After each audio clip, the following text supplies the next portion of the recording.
สบายดีพ่อพี่น้องฝั่งลาวและสวัสดีพ่อพี่น้องฝั่งไทยและก็ต่างประเทศนำเด้อ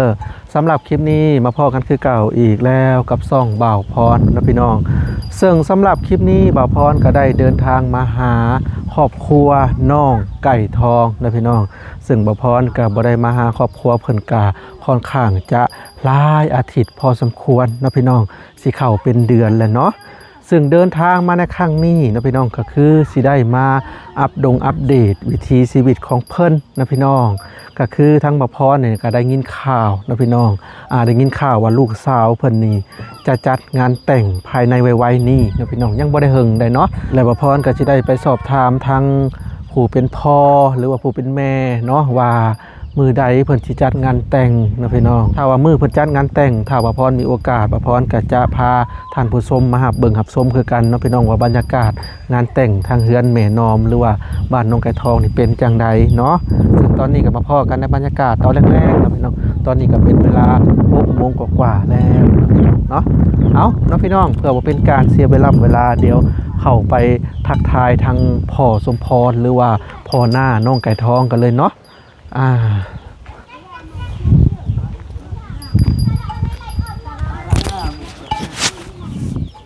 ก่อนอื่นก็เข้ามาหาทางพ่อสมพรก่อนนะพี่น้องเพิ่นก็อยู่ที่ตะไคร้เพิ่นสบายดีพ่อสมพรสบายดี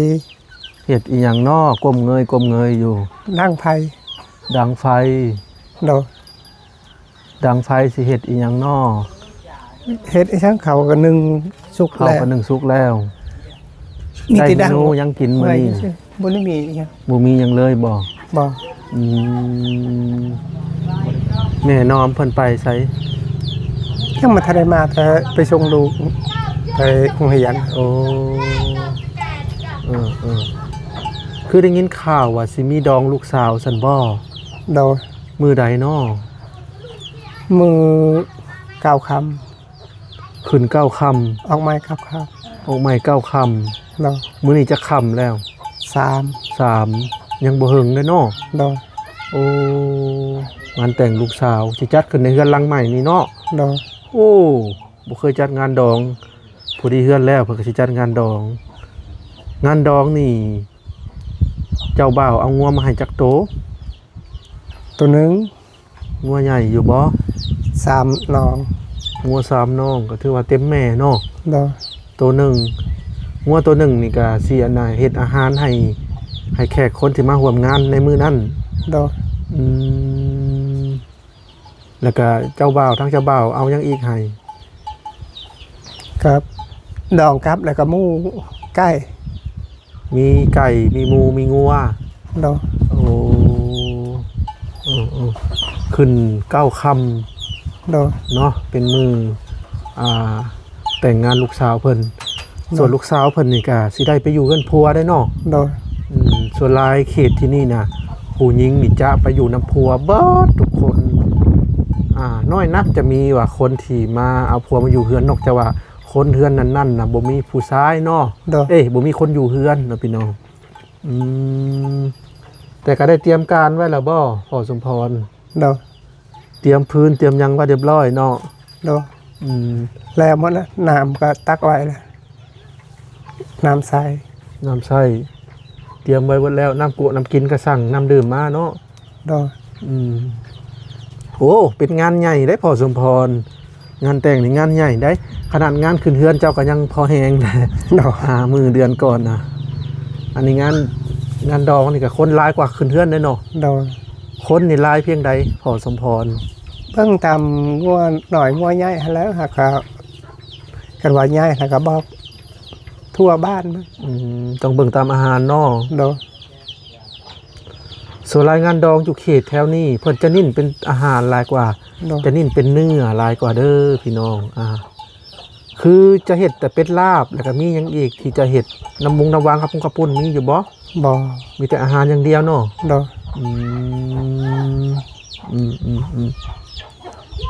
กระปุ้นกับน้ำหวานหันกับยิ่งตามเจ้าภาพนะเขาว่าเจ้าภาพซื้อให้เขาเฮ็ดเขาให้เจ้าภาพเจ้าของเราว่า แถวนี้แบบมีแต่แบบนั้นแหละ แม่นแหละก็เจ้าซื้อมาละให้กับเจ้าเฮ็ดอ๋อ โดย เดี๋ยวบัดมือแต่งมือหยังกะบ่พรก็สิได้มาร่วมงานอยู่ดอกเนาะ โดย อันเด้ทั้งแม่น้อมก็มาแหละสบายดีแม่น้อม โดยสบายดี ป้าโธ่บ่ได้พ้อกันหลายมื้อแล้วเนาะ โดย สิเข้าเป็นเดือนแล้วบ่จัก โดย มาแต่ส่งลูกไปโรงเรียนฉันบ่ โดย เอามาอยู่เฮียงกันก่อนสิสอบถามเรื่องราวงานแต่งลูกสาวก่อนขึ้น9ค่ำมาสันช้า โดย โอ้มีงานอีกแล้วครั้งที่2เลยได้เนาะ โดย ครั้งที่1ก็งานขึ้นบ้านใหม่นี่ก็ค่อนข้างจะสารวินกันหลายเติบบัดนี้งานดองแห่งใหญ่กว่างานขึ้นเรือนใหม่เนาะ โดย ขอถามได้แม่น้อมค่าดองลูกสาวหาเท่าใดสั่งเบิด สาว บ่ได้อันนั้นคาดองหันรวมทั้งหมดหันงัวชีโต้ หาทั้งกินหั่นนะ หาเธอกิน โอ้ก็คือง่วน5โตว โดย ที่พายทรายมอบให้ทางเจ้า โดย และอีก4ตัวนะเอาไว้ให้เจ้าเลี้ยง โดย โดย อีกตัวหนึ่งฮะเห็ดอาหารในงานแต่งนั้น โดย แล้วก็เงินเด็ดจากล้านที่เอิญขาดองลูกสาวเจ้า สาวล้าน ชาวล้านกีบ โดย โดย คือชาวล้านกีบนี่กำหนดเจ้านี่ให้เบิดบ่หรือว่าต้องค้างไว้ ให้หมด หมด โอ้ แล้วก็เบิดเงินคาดองหันกับ20 ล้านหันบ่ได้เตโตเลยแต่ว่าหมดเคยชื่ออันนั้นชื่ออันนี้เครื่องของคอยบ่มีอีช่าง เงินชาวล้านน่ะซื้อเครื่องคองเบิด โดย ซื้อประเภทได้น่ะ พวกเสื้อนงเสื้อนอน โดย โดย โดย พวกเสื้อผ้าหน้าแพรนี่บ่ โดย โดย ซื้อมาเฮ็ดอีหยังหรือว่าซื้อไว้ในเฮือน หรือว่าซื้อไว้สมมาแม่ย่า สมาเขาหั่นนะ ชะมาเข้าหันแหล้ว ว่าง่ายๆคือสมมานี่เป็นส่วนหนึ่งซื้อไว้เป็นเครื่องเฮือนจากส่วนหนึ่งเห็นบ่ หมอได้ก็ให้เขาหมดนะ ให้เข้าหมดได้ คือสิให้หลายแท้ ชิ้นแพร่ฮอดได้3ชิ้นปลายพื้น เอ้าสิ้นจักพื้นสิว่าแล้วแต่ สิ้นกับ10แผ่ตะโลกับ10 อ่า แล้วก็เสื้อนอน เสือนอนจักเครือ 2เครือ ผ้า แล้ว ห่ ก็ ม สาด5ไปห่ม2 ก็บ่ได้หลายปานใดซะแสดงว่าเจ้าชื่อเข้าเฮือนเจ้านำ ลายได้ ฮะ ลายเขาว่าบ่ได้เตโตเลยเงินชาวลานค่ะ ไปฉลองไปฉลองอีก ความหมายว่าบ่ติดโตก็คือ เจ้าสิแบ่งเงินส่วนนั้นน่ะมาเฮ็ดงานแต่งนำแม่นบ่ เนาะ โดย โดย ลองอธิบายเบิ่งดูอธิบายจะแจ้งเบิ่งดูจักบาทให้พ่อสมพรอธิบายนะ เวลามือดอกฮะก็เชิญคนมาแล้วก็เอาออก เงิน เป็น ตัว ชิ้ นั้น น เป็น หันมีที่ชื่อและเบียร์ อ๋อ ซื้อเบียร์ สรุปว่าจะบ่ได้ บ่ได้ได้ โดย เงิน20ล้านที่เจ้าบ่าวว่าให้น่ะก็คือเอามาเฮ็ดงานแต่ง โดย ซื้อนั่นซื้อนี่ก็เบิดแล้ว โด โด ย ย แม่นถ้าว่าผู้ใดที่เคยจัดงานนี่จะเปลืองอหลี โดย เห็นบ่งานขึ้นเฮือนใหม่เจ้านี่ โดย เจ้าว่าเบิดจากล้าน โดยโดยแม่ 5-6 ล้านขึ้นเฮือนของเจ้านี่ โดย ถ้าแม่นว่าเจ้าบ่ออกซอยนี่หรือว่านั่นนี่ระดับ7เกือบ8 โดย แม่นบ่ โดย อันนี้เจ้าออกเป็นบางส่วน อันนี้งานแต่งนี่แม่นความเจ้าอยู่เบิด โดย เงิน20ล้านน่ะบ่เหลือเนาะ โดย โดย อืม เหลือเลย แต่ว่าเจ้าบ่าวนี่เพิ่นให้และเงินหรือว่าหยัง ยังทันเอามางัวแล้วเขาเอามางัวแล้วเขามามอบให้เงิน เขาสิถอนเงิน20ล้านเลย โดย โอ้ แต่ว่าเครื่องคล้องหันคอยดาวเอาก่อน เจ้าไปดาวเอาก่อน โดย โดย บัตรเจ้าบ่าวเอามาให้แล้วก็จังไปใส่เพิ่น โดย โดย เอ้ายับเข้ากันอีกน้อยๆหนึงไม่บ่ได้ยินโอเค โอ้ประมาณนี้เนาะ โดย โดย แต่ว่าสิ่งที่เจ้าได้กำไรคืองัว โดย 4ตัวตัวนั้นน่ะได้กำไรอีหลี โดย โดย โดยแม่นแล้ว บางทีก็สิได้กำไรอยู่ดอก อันชาวบ้านมาซอยเด้มาซอยผู้ละ20ผู้ละ30 40 50ก็วันไปก็สิได้ตรงนั้นอยู่ โดย เพิ่นก็เจ้าว่าเพิ่นก็อาจจะครึ่งหนึงเงินชาวบ้านมาซอยนะครับเงินจะออกเองก็อย่างละครึ่งก็ยังดี โดย การที่เฮาเฮ็ดงานนั่นนี่การที่เฮาจัดงานน่ะมีแต่เสียทั้งนั้นเนาะบ่แม่นสิว่าอันนั้นคือบางคนเพิ่นว่าเฮ็ดงานเบิดเงินหลายมันบ่แม่นนะพี่น้องเพราะว่างานเนี่ยเฮาอาศัยเฮ็ดหมายถึงว่าเฮ็ดให้คนรู้จักเนาะ เนาะ ว่ามีงานดองนั่นนี่นะพี่น้องจริงๆแล้วก็เสียอีหลีเสียเงินเนาะ โดย คือบางคนนี่แต่งงานนี่ใช้เงิน200-300 ล้านกีบผู้ใด โดย เพื่อจะเฮ็ดงานออกมาดูดี แบบมีฉากนั่นนี่คนมีอะนะ โดยโดย มีฉากนั่นนี่แล้วมีรูปเวดดิ้งนั่นนี่มีตากล้องถ่ายรูปในงานแต่งคนมีนะ โดยโดย ซึ่งมาพรเห็นที่เขาเจ้างานแต่งกะดีใจนะพระเจ้านะ โดย ดีใจนะพระเจ้า เพราะว่ามาพรบ่มีงานแต่ง โดย บ่เคยมีงานดอกแต่ว่าเห็นเวลามาพรกายไปหมู่บ้านต่างๆ เห็นแล้วก็ตื่นตันใจ โดย ดีใจนะพระเจ้าโอ้เขามีงานดอกเนาะ เนาะ อ๋อมื้อขึ้น9ค่ำเนาะถึกวันยังเนาะ จังหวัดอีหยังแล้ว จักว่า ให้ FC ไปเบิ่งเองขึ้น9ค่ำตอนนี้ก็3ค่ำเนาะ เนาะ กะในงานกะ มือ7คำหันเขามาให้งัว อืม เพราะว่า 8ค่ำนี่คือมื้อกากยำ โดย กินตอนเช้าบ่ โดย ตอนเช้าเป็นมื้อผูกคอต่อแขนเนาะ โดย ผัวหน้าบ้านได้เกาะผัวลูกสาวนะ นาพระชู โอ้บ้านนาปะซูบ่ โดย บ้านน้องตุ้ยนั่นเองพี่น้องเอ้ย โดย เป็นได้พักหญ้าค่าคิงก็สิได้ซื้อเพิ่มบ่หรือเอาในสวนนี่ก็พอ หมดแล้วยังแต่ผักสลัดอันแล้ว มันหมดแล้ว ผักกาดอันหมด ตรง ว่า นี้ ที่เริ่มต้นปลูก หมดรุ่นแล้ว ต้องมีพักเลยเนาะ โดย หอมกับ ต้องซื้อเพิ่มมาแล้วแน่นอนเอ้ย ได้ ต้อ ซื้ ง อ มีพัก ซื้อ โดยเพิ่มแล้ว หอมบัวก็ได้ซื้อ เป็นครั้งที่2แล้วเนาะพี่น้องที่ในเฮือนเพิ่นมีงานเพิ่นก็น่าจะฮู้เพราะว่างานแรกงานขึ้นบ้านใหม่ของเพิ่นก็ยังบ่เคยมีงานมาก่อนเนาะเพิ่นก็เฮ็ดหยังก็อาจจะบ่ฮู้จักเนาะ โดย ก็บ่ฮู้จักว่ามันขาดเรืออย่างนั้นนี่บัดนี้เพิ่นเคยเฮ็ดแล้วนะงานขึ้นบ้านใหม่เพิ่นก็สิฮู้ขึ้นเองแบบนี้ก็สิดีขึ้นกว่าเก่าอืมแสดงว่าลูกเจ้าผู้หญิงนี่ถ้าว่าเอาผัวนี่ต้องไปเบิดทุกคนแม่นบ่ โดยโดย สรุปแล้วสิอยู่ในเฮือนหลังนี่คือน้องพรคนเดียว โดย แล้วก็กับอ้ายน้องพรนั้น โดยโดย อืมถ้าว่าผู้หญิงอยู่จักคนหนึ่งบ่ได้บ่เอาผัวมาอยู่ ได้คือกัน ได้คือกันแล้วแต่เนาะ แล้วแต่เขาสิอยากอยู่ โอ้มันก็บ่เสมอไปเนาะ เนาะ หัดส่วนหลายจะผู้หญิงจะไปสู่ผัวเนาะ โด เนาะ ยโดย อืมอืมเป็นได้มักตรงมักแตงห่วงบ่แล้ว หมด เบิดแล้วเนาะ โดย มันจะเริ่มปลูกใหม่ เริ่มปลูกใหม่ อืมงานดองลูกสาวนี่ มีอีหยังแน่ที่จะเอามาเพิ่ม เต็นท์มีบ่ เต้นหันก็มื้อนั้นก็ไปเว้า เอา จักดางเต็นท์ จากแล้ว เบิ่ง ซองขึ้นไปเลย จังสิคือ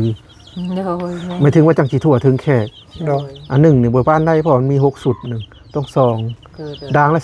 400,000ซองดางก็800,000 โดย 800,000ก็ตกอยู่1,000 กว่าบาท โดย ก็เท่าซองขึ้นไปเนาะ โดยโดย แล้วเจ้าก็เอาเงินที่ชาวบ้านมาซอยนะครับไปเสียค่าเต็นท์ชาวบ้านมาซอยนี่อย่างต่ำๆนี่ได้อยู่ประมาณ5 ล้านได้บ่ จากแล้ว เขาคิดว่าน่าจะ5 ล้าน โดยโดย ก็หารกันหันละ ค่ารถค่าลากค่า ค่ารถไปส่งลูกสาวเจ้าเท่าใดอะน่ะ ล้านห้า ค่าล้านห้า ล้านห้าระยะทางนี่ประมาณบ่ฮอด20 ลัก แต่ทางยาก จ้างรถกระบะคอยาวเพิ่นเนาะ รถอันนั้นนี่รถสองแถว รถคันมันยากที่ว่าอันนี้ถึงบ่มีเงินว่า2-3 ล้านก็บ่มี แต่สรุปมันได้ล้านห้าบ่ โดย ขอเขานำบ่ ขอน้ รถ2 แถว คือรถนี่จะไปส่งไผ่จะเอาเครื่องสนอนสมมาแม่ย่าไปนำกัน เนาะ แขกคนเขาไปส่งแล้วเขาก็มาส่งจะต่อบ่ เนาะ รถกับรถแถวบ้านเจ้านี่แหละเนาะ เนาะ 2 ล้านล้านห้าบ่ ำโด เนาะ ยล้าน ค่าน้ำมันนี่ก็ตีไปสัก500,000ไปกลับได้อยู่ โดย แล้วเพิ่นก็ได้กำไรอยู่1 ล้าน โอ้ได้กำไรหลายแล้วพี่น้อง คือว่าอะไรอยู่พี่นะขาดเคินหลุดเพิ่นเอามันเป็นเรื่องปกติเนาะ เนาะ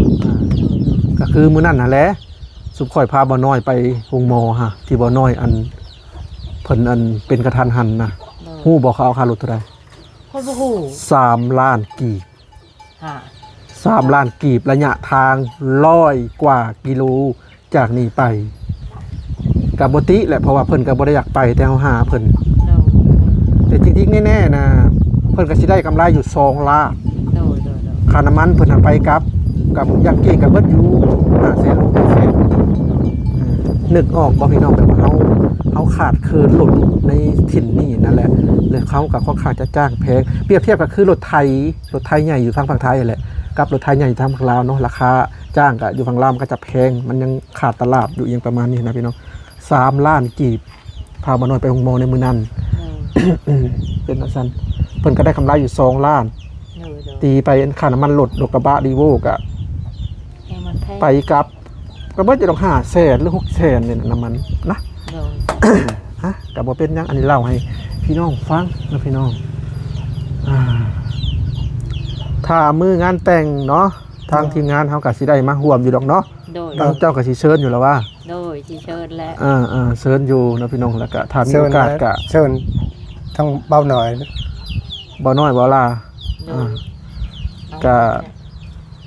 บางทีก็สิได้ถ่ายบรรยากาศให้เบิ่งนะพี่น้องถ้ามีโอกาสนะ โดย งานนี่เริ่มตั้งแต่เช้าๆเนาะ โดยโดย เริ่มตั้งแต่7-8 โมง 9 โมง โดย แต่ว่ามื้องั้นน่ะบ่ได้งั้นเนาะ โดยบ่ได้งานบ่มีช่าง เครื่องเสียงมีบ่ บ่ได้มี บ่ได้มีแล้ว มันบ่มีไฟฟ้ากันเฮ็ดได้ เดี๋ยวเอาเครื่องเสียงประพรมาบ่ เอาก็เอา เครื่องเสียงประพรนี่ก็สำหรับในงานนี่ก็ถือว่า โดย เอาขาดอยู่ดอกกินขาดอยู่ ไผที่คอตอนำอายะตุ้ย ไผก็ต่อสุขาวเนาะ โดย ต้องต่อและมื้องานแต่งนี่ โด เนาะ ยโดย ต้องต่อได้ ตัวนี้แหละมันยาก ต่อบน64บนเฮาเคยเฮ็ดเฮือนน่ะบ่ โดย สายไฟเด้ ถ้าไผก็ยังบ่มี เพราะว่าบาลา กัน ว่ามี บ่ยืมนำ หันเจ้ายืมหันชายคอยกับเจ้าอ้าวเด้อ ยืมแล้วก็เซาเพิ่นเนาะ โดย ให้ดำแสนดำใดหรือว่า50,000แสนหนึ่งเซาเพิ่นนำเนาะ โดย แล้วก็ดีกว่าไปซื้อนี่6-7 แสนกี่ไปเด้ โดยโดย นั่นแหละเฮ็ดไปซั่นเอาต้องมีไฟแล้วมื้อนั้นน่ะลืมไปต้องได้ไฟ ถ้าบ่มีไฟนี่ยากเด้เนาะก็ยังบ่เฮิงนะพี่น้องลูกสาวเพิ่นก็ยังจะคนบัดนี้ยัง2-3 คนเนาะ โดย เอาพี่น้องเอ้ยสำหรับคลิปนี้ก็มาแจ้งข่าวงานแต่งลูกสาวเพิ่นนะพี่น้องขึ้น9ค่ำเนาะ ดอก โดย ถ้าผู้ใดยังมาร่วมกันยินดีหลายๆพี่น้องเอ้ยซึ่งเฮือนเพิ่นนี่ก็มีงาน2ครั้งเนาะครั้งที่1งานขึ้นบ้านใหม่ครั้งที่2งานดองลูกสาวนะพี่น้องครั้งที่3ที่4ก็อาจจะมีมาเรื่อยๆเนาะ โด ลู ย กเพิ่นก็กำลังใหญ่นะพี่น้องตั้งแต่สร้างครอบครัวตั้งแต่เกิดมาบ่เคยจัดงานแบบสิจักเทื่อบ่แม่น้อง โดยเคยจัดงาน บ่น่าแล้วมื้อนั้นจังว่ามาพรก็จนเมื่อยพี่น้องเอ้ย โดย บอกเพิ่นว่าต้องมีนั่นมีนี่มาพรก็แล่นได้มื้อนั้นก็แล่นไปซื้อเอางานเพิ่นบ่เคยจัดนะพี่น้องเพิ่นมื้อนั้นเนาะแล่นเดี๋ยวนี้เพิ่นก็ฮู้จักขึ้นแล้วเนาะเพราะว่าเคยเฮ็ดก่อนนั้นนะ โดย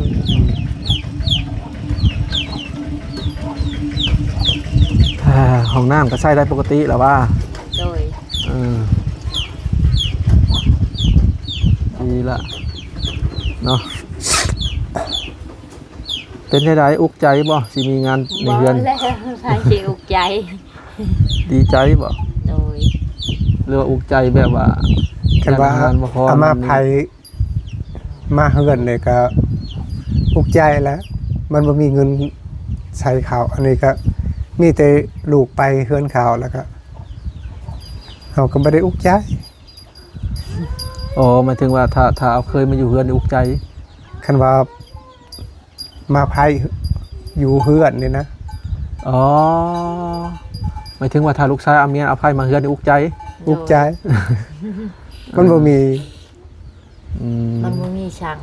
อันนี้ลูกสาวไปเนาะ โดย เอาก่อนขอโตวจบคลิปพาไปเลาะเบิ่งสวนจักครั้งไหนว่ายังเหลืออีหยังไหนปะเอาสวนนั้นก็ได้ไปแม่น้อมเฮาก็มาแต่ส่งลูกไปเข้าโรงเรียน ส่วนไม้อันนี้เนาะพี่น้องที่เรือน่ะโท พิ่นเจ้าของเฮือนเพิ่นได้แบ่งให้อันนั้นแล้วเพิ่นขายให้คนแล้วเนาะแผ่นละแสนเพิ่นก็เอาเงินไปใส่ในครอบครัวของเพิ่น มีกระตำบลหัดรวก ห่วง แชม บ่ ป์ เลย เนาะ แม่น้อมปลูกใหม่แล้วบ่เด้สลัดนี่ สลัด พอมีอยู่แม่น้อมพอได้ใส่งานแต่งลูกของเจ้าอยู่เด้ พอใส่อยู่นะอันนี้ก็คด สวนนั้นก็มีบ่สลัด บ่มี ก็ถือว่า มีแต่สวนนี่แหละ พอได้อยู่มีแต่ซื้อเพิ่มเล็กน้อยผักบัวนี่บ่ได้ซื้อนี่เนาะ พวกบัวก็คันว่านั้นสิได้ชื่อไหม ยามนี่ผัดว่าใบติ้วใบกระโดนก็ยังบ่ป่งเนาะ โด ส่วนเราจะกินกับลาบนี่ยามเดือน4เด้ใบไม้ป่งอันนี้กินบ่ได้แล้วนี่ มันแห้งหมด คิวแล้วกินบ่ได้นะมันเบิด มันบดรุนนะ ใหญ่เลยดิ มันเท่านั้นแหละใหญ่ครับมันบ่มีพูนคันบ่มีพูนมันใหญ่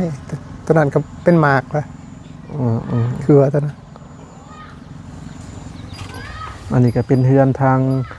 ลูกชายเพิ่นกับลูกไผ่อยู่นะพี่น้องแบ่งกันเลยเด้เพิ่นก็ครัวกับครัวแบ่งแยกกันเลย พริก เอา นี่ ไว้ ก็ เห็ดแนวบ่แม่น้อม โดย ปอตัวหอมป้อมพี่น้องหลายเลยได้นี่เอาไว้เห็ดแนวนี่ปีหน้านี่ปลูกบ่ไหว้ดอก พอให้มันตัวนี้หน่วยมันใหญ่เด้อให้มันแก่จังเลยจังว่าบ่ได้ซื้อ เอาพี่น้องสวนเพิ่นก็ถือว่าห่วงไปหลายเติบเนาะ โดย ไปถึงมักตรงมักแตงเพิ่นก็เลิกถิ่นมักทั่วเด้ยังบ่ มุกถั่วมันบ่เป็นหมาก ยังบ่ทันใหญ่เนาะ โดย มีแต่เครือมัน มีแต่ว่าถอนทิ่มแล้วก็ปลูกใหม่เนาะ โดย มีแล้วว่าเปียกปลูก เบียร์ ปลูกใหม่ ยัง หันน้ำมีแล้วบ่อยากเพียงพอเนาะ โดย เอาละนะพี่น้องสำหรับคลิปนี้ก็บ่มีหยังหลายเนาะก็ได้มาสอบถามทางแม่น้อมพ่อสมพรนะพี่น้องมาถามเรื่องราวงานแต่งของลูกสาวเพิ่นนั่นแหละเนาะงานแต่งของลูกสาวเพิ่นก็ขึ้น9ค่ำนะพี่น้องขึ้น9ค่ำก็เป็นงานแต่งนะพี่น้องซึ่งมื้องานแต่งบ่พรก็สิได้มาอยู่กับทีมงานเนาะบ่ว่าสิเป็นเบาล่าเบาน้อย อาจจะได้มานะพี่น้องถ้ามาแล้วถ้าบ่พรมีโอกาสหรือว่ามีเวลาพอบ่พรก็จะถ่ายบรรยากาศให้ FC เบิ่งเด้อในมือนั้นนะพี่น้องเนาะ โดย เอาละพ่อสมพรแม่น้อมสำหรับคลิปนี้ขอสิขอตัวลำลาเด้อ โดย เดี๋ยวมื้อหน้าจะมาพ่อกันใหม่เนาะ โดย โด บางทีก็อาจจะเป็นมือแต่งพุ่นแหละจังที่ได้มาเด้อ โด ไปก่อนสบายดี สบายดี เอาล่ะพ่อพี่น้องตอนนี้ก็มาฮอดช่วงท้ายคลิปแล้วเนาะซึ่งสำหรับคลิปนี้ก็บ่มีหยังหลายนะพี่น้องก็คือได้มาอัปเดตครอบครัวน้องไก่ทงไก่ทองนะพี่น้องซึ่งมาอัปเดตเรื่องงานดองของลูกสาวเพิ่นเนาะงานดองของลูกสาวเพิ่นก็ขึ้น9ค่ำนะพี่น้องซึ่งเฮือนของเพิ่นก็สิมีงานอีกแล้วนะพี่น้องครั้งที่2แล้วเด้เฮือนของเพิ่นมีงานเนาะครั้งที่1ก็ขึ้นบ้านใหม่นะพี่น้องครั้งที่2ก็เป็นงานแต่งเนาะงานแต่งนี่ก็ค่อนข้างจะเตรียมเครื่องเตรียมของนี่หลายพอสมควรได้พี่น้องกว่างานขึ้นบ้านใหม่อยู่เนาะเพิ่นบอกว่างบ20ล้านนี่จนบ่อยากพอได้พี่น้องการจัดงานแต่งเนาะขนาดมือขึ้นเฮือนเนาะพี่น้องมือขึ้นเฮือนเพิ่นก็ยังเบิดสำหรับงบได้บ่พอน่ะ5-6 ล้านนะพี่น้องแต่ทั้งเฮือนเพิ่นก็เพิ่มซะอีกนะประมาณ 2-3 ล้านนะพี่น้องเบิดหลายได้ถ้าเฮาจัดงานถ้าผู้ใดที่เคยจัดงานท่านนั้นจังสิฮู้เนาะเอาแล้วนะพี่น้องสำหรับคลิปนี้บ่พรก็สิได้ขอตัวไปก่อนเอาไว้โอกาสหน้าพอกันใหม่เนาะสำหรับเคสบ้านน้องไก่ทองนะพี่น้องมีแต่ว่าผู้และบาดมือแต่งผู้และบ่พรก็สิได้มา